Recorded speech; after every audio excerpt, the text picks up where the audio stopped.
She's my friend. Let me introduce you to our guest today, Megan Olison. Megan, thank you so much for being here. How are you doing? I'm so good. I'm really Could good use some too. coffee right now. Yeah, let's both take a sip at once. Ready? Cheers. L'chaim, as my people say. Megan and I have something fun in common. We both used to be baristas. Although one of us then became a supervisor and the other one of us was nearly fired multiple times. Which is which, who's to say? It's a toss-up. What was your journey from becoming barista to supervisor? I was a barista for a little while, and an opening or a position became open, and I learned that someone was going to take the role, and I was like, This place is gonna go cannot be downhill. supervised by this person. Oh. I will supervise this person. And it worked. Right. Yeah, it worked out. Today we're gonna be spilling the tea and coffee, and so we're gonna be talking about some of the hot goss that happens, because I don't know about you, but there's something about being a barista that makes people feel that they need to tell you all these juicy stuff. I voluntarily and involuntarily heard so many things that I couldn't unhear or unsee. Did you have any regulars that were like in particular like crazy people? Oh, of course. And let me go through my Rolodex here.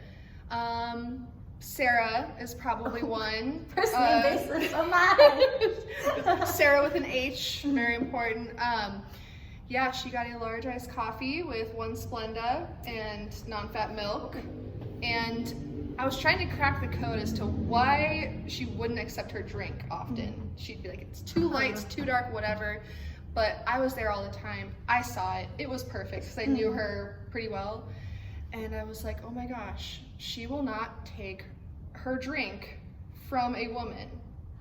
No way. Like if you were walking around from the bar and you had her drink in your hand and you were a female barista Oh my gosh, yeah. female passing, like she'd be like, oh, sorry, it's wrong, like without even tasting it or touching it. What age range was she in, by the way? Oh gosh, mid-late 30s. I feel like we worked at, this is very similar to some of the experiences that I had in a way. Oh no, wait, did you ever call her out for it? No, but the way I cracked it was I would make it before she got to the window, but I would have one of our male baristas hand it to her, and she'd be like, oh, thank you, You're playing Jacob. chess. Thank you, Justin. I'm like, I had this one customer that would come in with, he was one of our regulars, with his wife and his girlfriend. The three of them at once.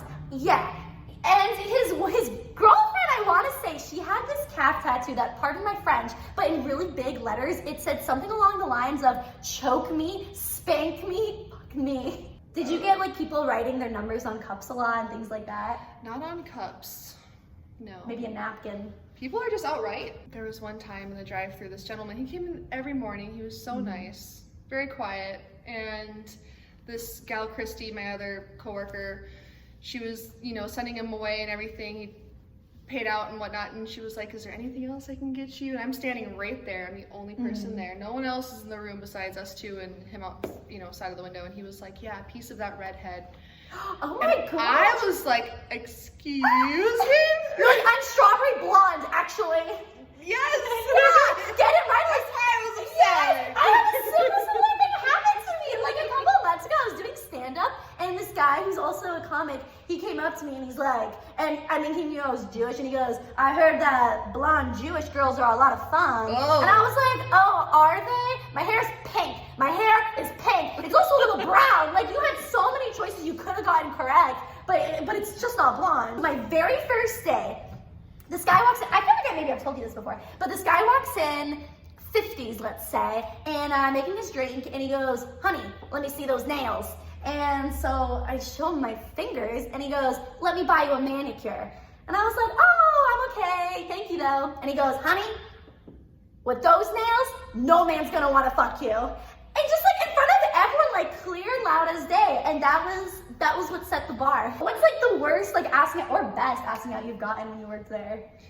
The guy who brings the cash to the store, he wrote it on his hand and he was shaking so bad because you can't do that. You can't talk to your customers. It's like what they do is high security and everything, and so he wrote his number on his hand to then show you to write on your hand. I feel like there was like a significantly easy, because he couldn't say say it out loud because he would have gotten in trouble, so he was being really incognito. Oh my god. But it was really fun because in my store we all had nicknames. Like they used to call me Miley, as in Miley Cyrus, because this was around the time where she had like left her Disney Channel days and she was like, yeah, I'm gonna like dance around and be naked. And they were like, oh yeah, you seem like someone who left Disney and just went like full crisis mode. Well, I had a coworker who we called Gutterball because he was very grumpy, and we're like, oh, he acts like he just climbed out of a gutter. And we'd be like working the same shift, and he would, if I was just in his way, he'd go like, move. So did you have anyone that, since you were in a leadership position, but I mean, you must have been really young.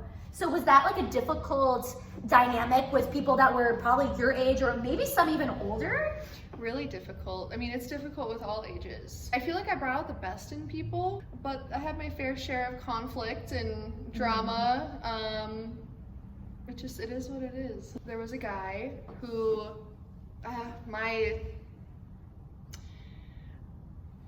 I didn't like him from the get-go. It takes a lot for me to not like someone, because I mean, as a leader, like I have to find a place for you and utilize you to your max potential. He got himself into his own situation, and everyone struggled working with him, and remember he told someone that he was going to kill them. Oh, that'll do it. That happened. He thought nothing of it, and his next shift he was walking up, and my boss and I sat outside. The sun wasn't even up yet, and he sat down, and my boss confronted him, and we were just sitting there, and he shook my boss's hand, and I put my hand out, and I took it back. I didn't want to touch him. I was just like, oh, yeah. Oopsies. Don't want to be friendly here. But yeah, he threatened me after that. He responded to someone's like social media story, and he was like, I want to stomp that girl's face into a curb or something like that. And I'm just like, this is scary. So I let some people know just in case it happened. Totally, I know who did it.